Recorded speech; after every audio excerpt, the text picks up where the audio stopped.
తిరుపతిలో ఓ సైకో వీరంగం సృష్టించాడు. అర్బన్ తహసీల్దార్ కార్యాలయం వద్ద దారిన వెళ్తున్న మహిళలపై అసభ్యంగా ప్రవర్తించాడు. ఇద్దరు మహిళలపై కూడా దాడి చేశాడు. స్థానికుల సమాచారంతో సంఘటనా స్థలికి చేరుకున్న పోలీసులు అతన్ని ప్రశ్నించారు. అయితే తాను ప్రభుత్వ ఉద్యోగినంటూ పోలీసులతోనూ వాదనకు దిగాడు ఆ వ్యక్తి. కాసేపు హంగామా సృష్టించాడు. అతన్ని అదుపులోకి తీసుకునేందుకు పోలీసులు శ్రమించాల్సి వచ్చింది.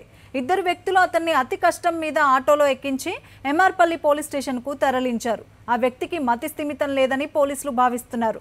అతను నెల్లూరు జిల్లాకు చెందిన చంద్రశేఖర్గా గుర్తించారు. అతని కుటుంబ సభ్యుల వివరాలు సేకరించి వారికి సమాచారం ఇచ్చారు. సిపిడబ్ల్యూలో వర్క్ అసిస్టెంట్ నేను చెప్పిన మీకు ఎందుకు చూపించాలా? నేను చూపి నా ఇష్టం అది. ఎవరు చెప్పారు? ఎవరు వాళ్ళంతా చెప్తే నన్ను చంపేస్తున్నారు చాలామంది. అది తెలిసి ఉంటుంది సార్ వాళ్ళకి. నేను నా ఇష్టం సార్, అది నా ఇష్టం సార్. గవర్నమెంట్ ఆఫీస్, నేను గవర్నమెంట్ సర్వెంట్ని. ఇదే ఆఫీస్లో పనిచేస్తున్నా. ఐడి కార్డు ఎంగ తిరుగుతూ నేను ఎందుకు మీకు ఎందుకు ఇవ్వాలా?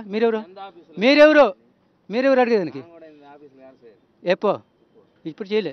లేడీస్ని వెళ్తూ చంపకేసి కొట్టినాడంట.